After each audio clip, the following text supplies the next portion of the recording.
선지자들이 와서 이스라엘 백성들, 특히 히스기야의 신하들에게 조롱하는 그런 일들이 일어납니다. 그러니까 이러한 일들로 인해서 히스기야는 할 수 있는 것이 없고, 다만 그 일로 히스기야는 이사야 선지자에게 사람을 보내서 기도해 주십시오. 그렇게 기도를 요청하게 됩니다. 그러니까 그 기도를 요청받은 이사야 선지자가 히스기야에게 답변을 하는 내용이 오늘 본문에 나타나는 그런 내용입니다. 근데 오늘 본문의 21절부터 쭉 나오는 이 말씀을 들을 때에, 읽을 때에 우리가 주의해야 되는 것은 주어에 대해서 주의해야 돼요. 왜냐하면 지금 이게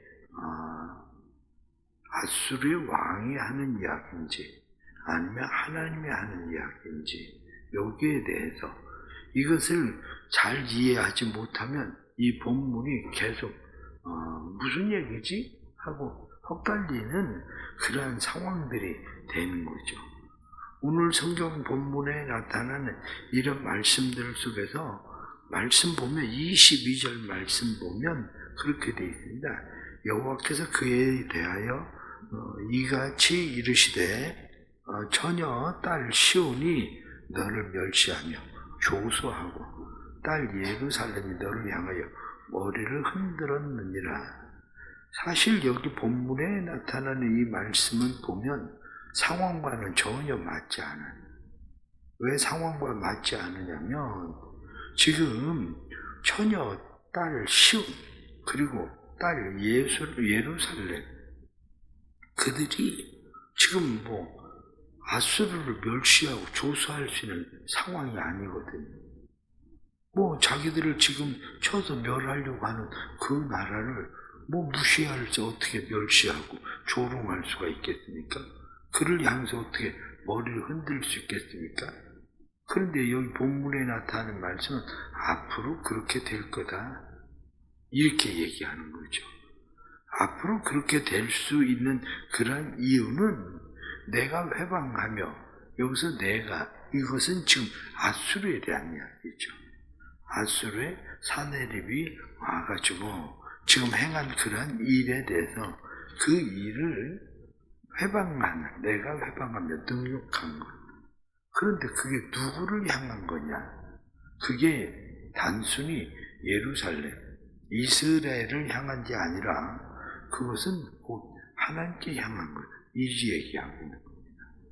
너희가 행한 것이 지금 누구를 향한 거냐? 그건 하나님을 향한 거다. 그래서 하나님은 내가 당한 일이니까 내가 그 일을 해결하겠다. 이렇게 말씀하신 거죠. 하나님이 그 일을 해결하시는데 어떻게 하나님이 그 일을 해결하느냐?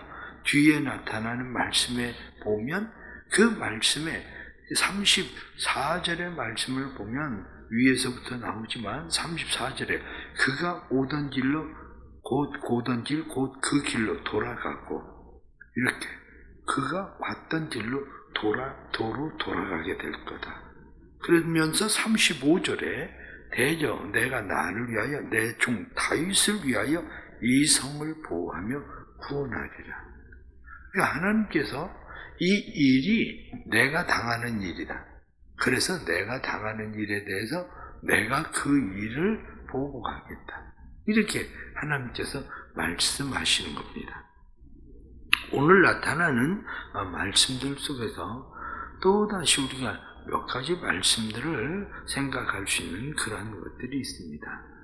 그것은 우리가 때때로 알지 못하고 어떤 일들을 행하는 일들이 누구를 향한 것인가 하는 그러한 거죠. 23절 말씀을 보면 내가 회방하며 능욕한 것은 누구에게냐? 내가 소리를 높이며 눈을 높이 들어 향한 것은 누구에게냐? 곧 이스라엘의 거룩하신 이에게니라. 이렇게 말씀합니다. 이 말씀을 보면 우리가 생각나는 사람이 있습니다. 그게 누구냐면 사도 바울이죠.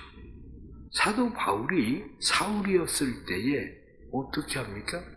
예수 믿는 사람 전해하고 핍박하고 그러한 일을 행합니다. 담에색도상에서 그가 예수님을 만납니다. 당신 누굽니까? 왜냐? 사도 바울은 예수님이 전도하러 다닐 때 예수님 본 사람이 아니거든요. 그 사람은 단지 예수 믿는 사람을 핍박하고, 왜냐? 율법사로서 예수 그러면 자기가 쳐다봐야 될 사람이 아니었어요. 상대할 사람이 아니었어요. 그렇기 때문에 예수라는 사람에 대해서 사도 바울은 아예 무시를 하고 있었죠. 그런데 그러다가 예수가 십자가에 못 박혀 죽었는데, 그런데 여전히 예수를 따르는 사람들이 있거든요. 그러니까 이 일에 대해서 유대인들은 분노하게 돼요. 특히 제사장들은 분노하게 됩니다.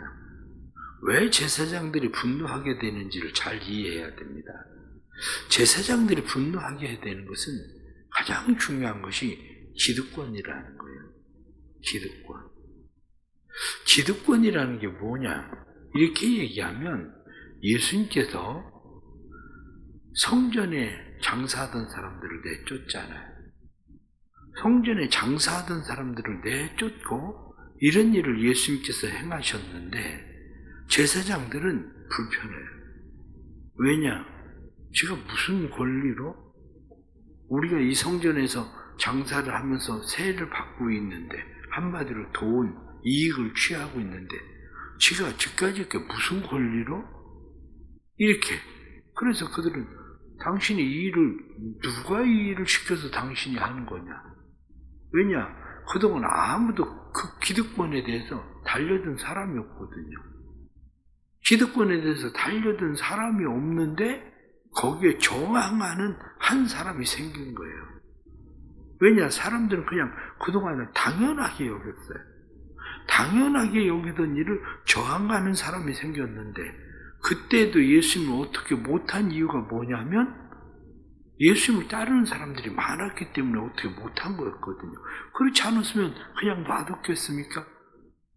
그런데 예수님을 따르는 사람들이 너무 많으니까, 그러니까 저놈을 어떻게 좀 처치를 해야 되겠다. 그래서 모함을 해가지고 결국엔 예수를 십자가에 못 박았는데, 그런데 그 예수가 부활했다고 또 얘기를 하면서 사람들이 그 예수를 전하고 돌아다니니까 사람들은 막 하루에 3,000명씩 돌아오는 사람도 생기고, 이 무리가 점점 많아지니까 위기를 느낀 사람들은 제사장입니다. 왜냐? 기득권이 무너지게 생겼거든요. 그런데 기득권이 무너지는 중요한 또 하나가 있습니다. 그게 뭐냐면 성전을 깨끗하게 하는 정도가 아니라, 예수님은 그의 제자들은 하는 얘기가 뭡니까? 그들은 교회라는 거거든요. 성전이었었던 것에서 그들은 그것을 대거 이동을 하기 시작하는데, 그게 뭐냐면 교회라는 거예요. 교회. 그러면 생각을 해보세요. 여기에 지금 내가 가지고 있었던 구시장이에요. 그런데 이쪽은 새로운 시장이 만들어졌어요. 그럼 사람들은 이쪽으로 새로운 시장으로 옮겨가는 사람들이 많아지면 구시장의 상인들은 기득권을 잃어버리잖아요. 대전에 유성을 통과하고 지나갈 때 여러분들은 과거에 무엇을 느꼈습니까? 터미널 하나 있는데 얼마나 복잡한지 다 생각은 해요. 이거 옮겨야 되는데. 그런데 그동안 왜 그걸 못 옮겼는데요? 주변에 있는 상인들의 기득권 때문이거든요. 그런데 중요한 예수 그리스도가 교회라고 하는 것을 통해서 옮기는 것만이 아니라 더 중요한 핵심적인 게 있다고요. 그게 뭐냐면 이제 그런 성전 제사가 필요가 없다는 거예요. 제사 자체가, 그런 성전 제사 자체가 필요가 없다는 거예요. 내가 모든 사람의 죄를 짊어지고 죽은 대속물이 됐기 때문에 아사셀 양처럼 나를 한 번에 하나님 앞에 드린 영원한 제사가 되어버렸기 때문에 그런 제사가 필요가 없다는 거예요. 그러면 제사장들이 생각할 땐 그들은 뭘 먹고 살았습니까?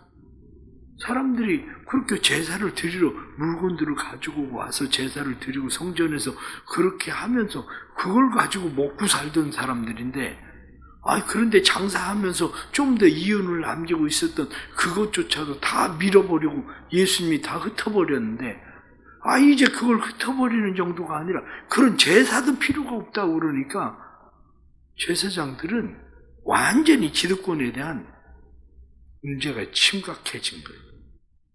그러니까 그 중에서 앞장서서 나서서 그 일을 하던 사람이 누구냐면 바로 사도 바울이에요. 사울이에요.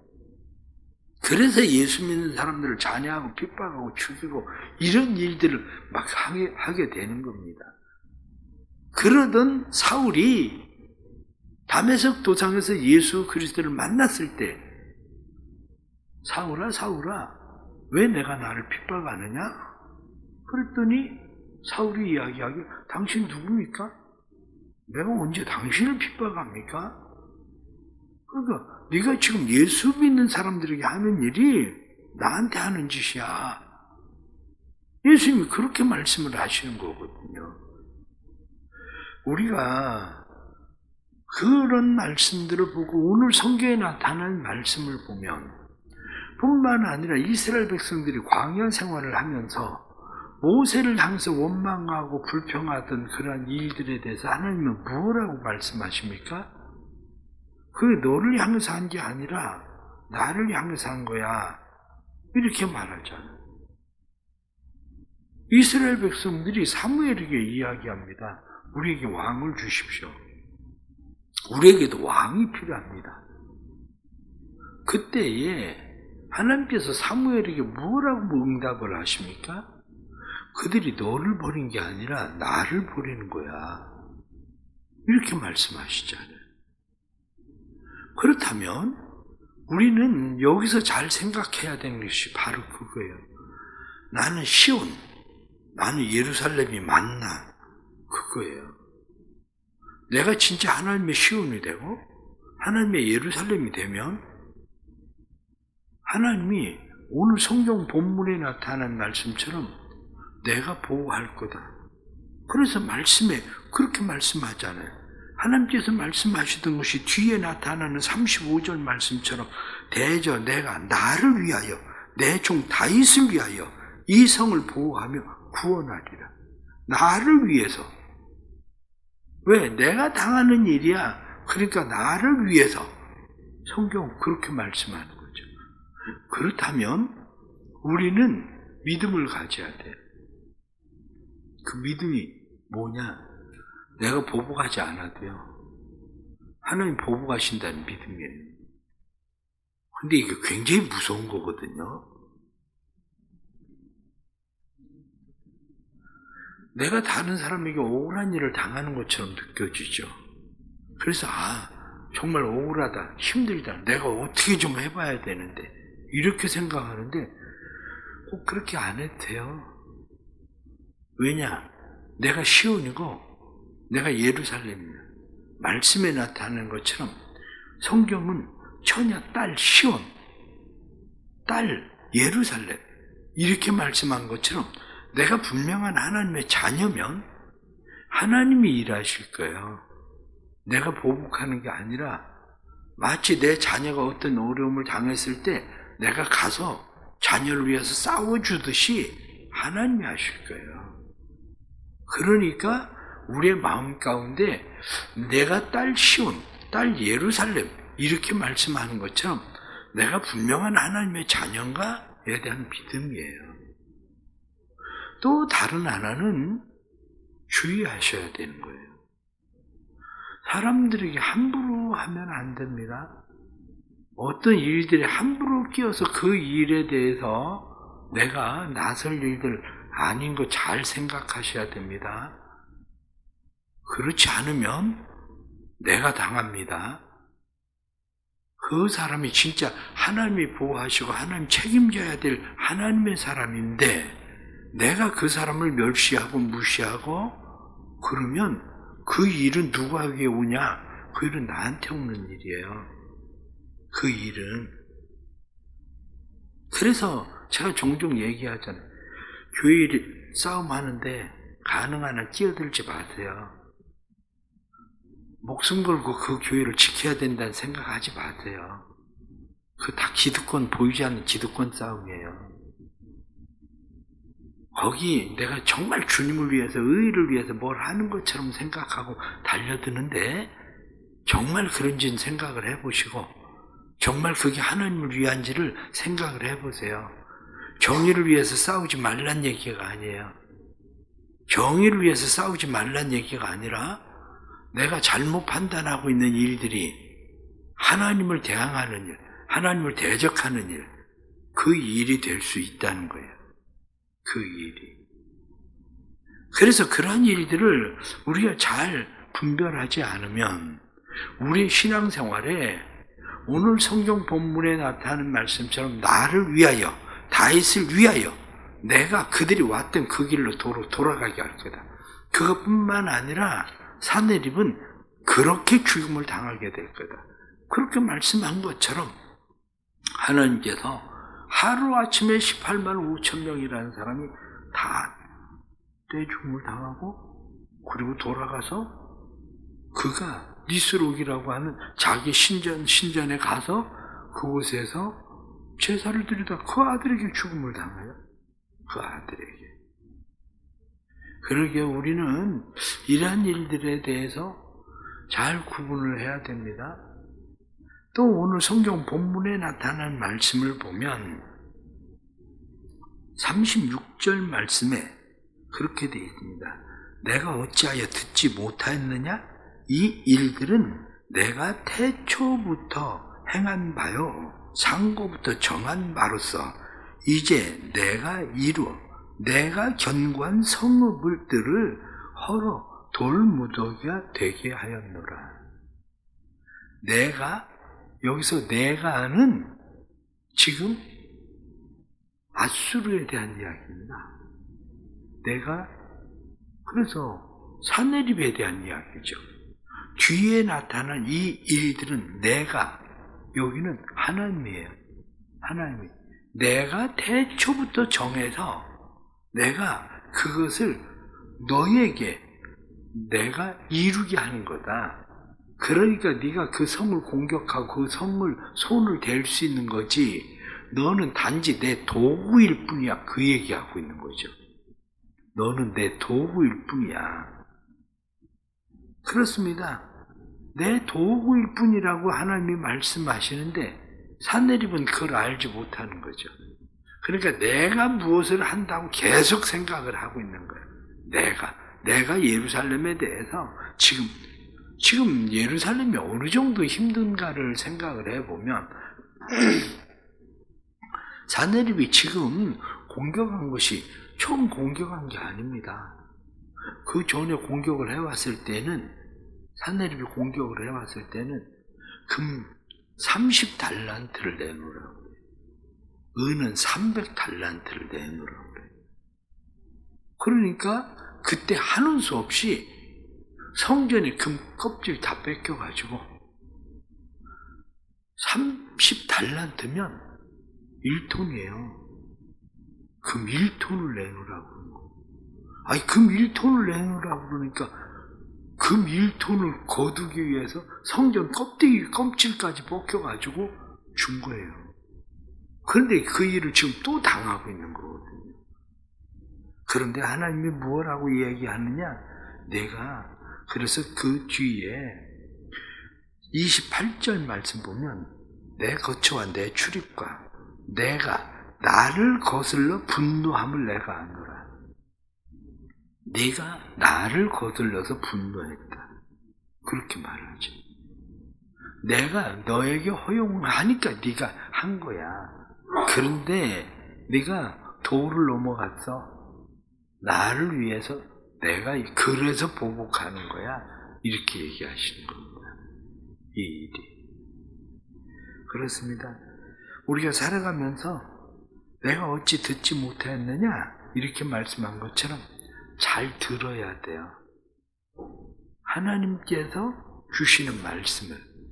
그런데 하나님께서 주시는 말씀을 잘 듣는 방법은 귀로만 들으려고 하니까 항상 문제가 되는 거예요. 하나님의 말씀을 귀로만 듣는 게 아니라 하나님의 말씀은 상황을 잘 봐야 돼요. 상황을 잘 보고 분별할 줄 아는 지혜가 필요한 거죠.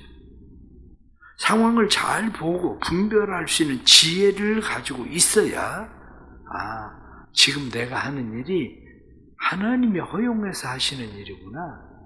지금 내가 여기까지 온 것도 하나님의 은혜구나. 그래야 교만해지지 않아요. 그런데 사람들은 교만해지기 시작하면 자기 한계를 넘어가기 시작하는 거죠. 그때부터 하나님을 무시하고 하나님을 의식하지 않아요. 사람들은 끊임없이 하나님을 의식해야 되는데 하나님을 의식하지 않는 거, 그게 교만이에요. 그게. 오늘 하루를 살아가면서 마음 가운데 확신하십시오. 딸 시온, 딸 예루살렘 이렇게 말씀하던 것처럼 우리의 삶 속에 나는 하나님의 자녀다. 그 믿음이에요. 하나님이 보호하고 하나님 책임지시고 하나님이 보복하실 거라는 믿음이에요. 또 다른 하나는 내가 다른 사람에 대해서 내가 하는 일이 무엇인가를 잘 보십시오. 보지 못하고 듣지 못하면 그 일이 하나님을 대항하는 일, 대적하는 일이 되는 거예요. 그 일이. 오늘도 살면서 또 하나님의 주시는 지혜로 잘 분별하며 우리가 믿음으로 살아갈 수 있게 되기를 바랍니다. 기도하겠습니다. 하나님 아버지, 오늘 하루를 살아가면서 하나님께서 주시는 지혜로 살 수 있기를 원합니다. 우리는 종종 착각하는 교만이 우리 안에 가득하게 됩니다. 우리 안에 교만이 가득해서 우리의 마음 가운데에 하나님을 무시하고 스스로 행동할 때가 많습니다. 그러나 그러한 때에 저희들이 잘 깨달아 알게 해 주옵소서. 사울이 예수 믿는 사람을 핍박할 때에 그것은 나를 핍박하는 거다. 예수님께서 말씀하시던 것처럼 사무엘을 이스라엘 백성들이 왕으로 바꾸려고 할 때에 하나님께서 너를 버린 게 아니라 나를 버린 거다. 이렇게 말씀하시던 것처럼 우리의 삶 속에 일어나는 많은 일들 속에 우리는 지혜롭지 못해서 잘 분별하지 못합니다. 산헤립이 이스라엘을 향하여 행한 일들이 하나님께 행한 일이라고 성경에 말씀한 것처럼 오늘도 잘 분별하며 살게 해 주옵소서. 특별히 우리의 가족들, 하나님의 자녀들, 하나님의 사람들이라는 걸 잘 기억하고 잘 대우하게 해 주옵소서. 우리의 주변에 있는 사람들, 하나님의 사람들인 줄 알고 잘 대우할 줄 아는 마음을 허락해 주옵소서. 그래서 우리로 하여금 바른 지혜, 바른 분별력으로 하나님의 뜻을 따라 살아갈 수 있도록 성령님 도와주옵소서. 오늘도 참된 지혜로 주님 바라고 주님 의지하고 살아갈 수 있도록 성령님 도와주옵소서. 오이코스들을 마음에 정하고 그들을 위해서 기도하고 전도할 때에 오이코스들의 마음을 움직여 주께로 돌아오게 하시는 하나님의 은혜가 나타날 수 있도록 축복해 주옵소서. 그래서 구원의 역사가 그들의 가정 속에 온전히 나타나도록 함께해 주옵소서. 감사하며 예물 드립니다. 한수망우리교회 개척 예배를 드리게 하심을 감사하며 드려지는 예물의 은혜를 주시고 교회가 날마다 부흥케 하시고 믿는 자들 되어가게 하시고 구원의 역사 일어나게 하셔서 하나님의 선하신 뜻을 이루는 아름다운 건강한 교회 될 수 있도록 축복해 주옵소서. 1000번째 드리오니 1000번째 받으시고 마음의 소원이 주께 이르러 주께서 마음의 소원을 이루시는 하나님심을 경험하게 해 주옵소서. 오늘도 하나님을 기대합니다. 함께 해 주시고 은혜 위에 은혜를 더하여 주옵소서. 예수님의 이름으로 기도드리옵나이다. 아멘.